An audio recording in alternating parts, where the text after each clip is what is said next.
Ya, untuk materi yang pertama yaitu dorongan psikologis dalam proses kreatif sastra. Menurut Welek dan Warren 1989, proses kreatif meliputi seluruh tahapan mulai dari dorongan bawah sadar yang melahirkan karya sastra sampai pada perbaikan terakhir yang dilakukan pengarang. Seperti pada dorongan kejiwaan. Dorongan kejiwaan ada yang meledak-ledak, ada yang keras, dan seterusnya. Dorongan ini akan menentukan bagaimana proses kreatif sastra harus terwujud.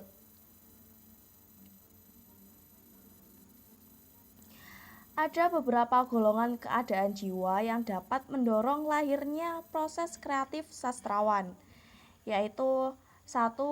Jiwa sedang iba atnyu, yaitu keadaan psikis sastrawan merasa kasihan terhadap sebuah fenomena, mana sastrawan menyaksikan kejadian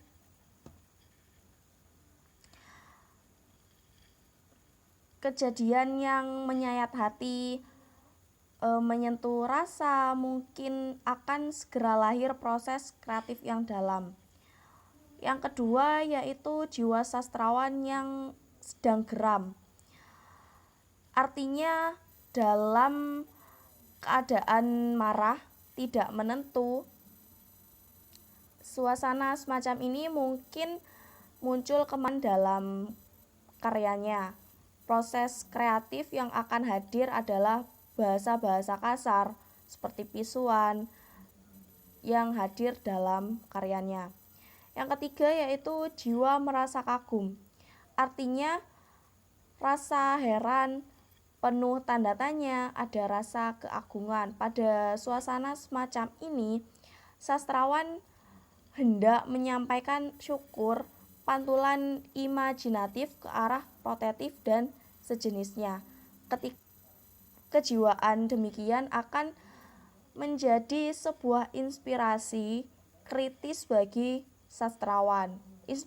Inspirasi adalah daya dorong kuat psikis yang mengharuskan sastrawan berekspresi. B. Gaya psikologis dalam proses kreatif sastra. Gaya psikologis memiliki peranan dalam proses kreatif. Berbagai tradisi menulis yang bersifat psikologis akan menjadi penentu warna sastra. Mungkin sekali karya melankolis lahir dari sastrawan bergaya murung. Mungkin pula karya yang iklanistis lahir dari sastrawan propagandis, karena sastrawan terdorong oleh situasi penawaran ide.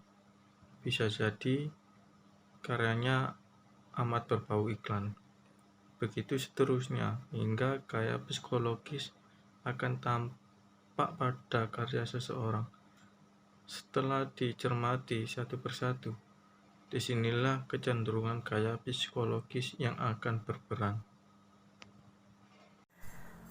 C. Identitas psikologis dalam proses kreatif. Menurut Jatman tahun 1985, dalam bukunya Sastra Psikologi dan Masyarakat, dengan membicarakan integritas dan identitas, kita telah mengasumsikan adanya struktur yang selalu berproses dalam diri manusia. Integritas dimaksudkan sebagai kerjasama antara kesadaran dan bawah sadar manusia, seperti tampak dalam pembicaraannya tentang individualisasi. Sementara Abraham Maslow, integritas ini tidak bisa dipisahkan dari metanis, yang disebutnya sebagai aktualisasi diri. Hanya dengan aktualisasi diri inilah kegiatan-kegiatan yang didorong oleh kebutuhan-kebutuhan dasar manusia mendapatkan landasannya untuk mengutuh. Nah, selanjutnya saya akan menjelaskan tentang proses kreatif sebagai aktualisasi diri. Menurut Brereton Smith Jatman 1985, dalam bukunya Proses Kreatif, yaitu dia menunjukkan bahwa proses kreatif orang itu berbeda-beda dan sulit sekali untuk dijelaskan, mulai dari respon sampai stimulusnya. T.S. Eliot sependapat dengan C.G. Jung. Ia menjelaskan proses kreatifnya sebagai proses yang impersonal. Menurut KBBI, impersonal itu adalah tidak ada berkaitannya dengan seseorang. Para penyair bukannya mengekspresikan emosinya, melainkan membebaskan diri dari emosinya. Pendapat dari Abraham Maslow yang lebih melihat kebutuhan untuk kreatif ini sebagai kebutuhan untuk aktualisasi diri, yakni suatu metamotif yang tertinggi kedudukannya di antara hierarki motif-motif lain yang ada. Aktualisasi diri ini merupakan upaya manusia untuk mengaktualisasikan potensi-potensi dalam diri mereka. Dalam hal ini, peran diri yang sadar sangat penting dalam proses penciptaan. Dengan aktualisasi diri inilah seseorang menemukan identitas pribadinya serta integritasnya. Sementara Dorothy Winkler yang konsepnya tentang perlunya meningkatkan derajat kematangan emosi untuk menjadi kreatif perlu diperhatikan, menyatakan bahwa kematangan emosi adalah satu predisposisi untuk menjadi kreatif. Tahap-tahap psikologis dalam proses kreatif. Yang pertama, tahap persiapan, di mana di tahap ini pengumpulan informasi dan data yang dibutuhkan, pengalaman-pengalaman yang mempersiapkan seseorang untuk melakukan tugas atau memecahkan masalah tertentu. Yang kedua, ada tahap iluminasi, di mana di tahap ini semua menjadi jelas atau terang. Tujuan tercapai, penulisan naskah dapat diselesaikan. Saat inilah penulis merasakan suatu kelegaan dan kebahagiaan karena apa yang tadinya masih berupa gagasan dan masih samar-samar, sekarang sudah menjadi nyata. Dan yang terakhir adalah tahap verifikasi tinjauan secara kritis, di mana tujuan dari verifikasi ialah menghasilkan suatu naskah yang siap untuk dikomunikasikan. Pada tahap ini, pengarang seakan-akan mengambil jarak, melihat produknya seperti dengan mata orang lain, sehingga dapat memberikan tinjauan secara kritis.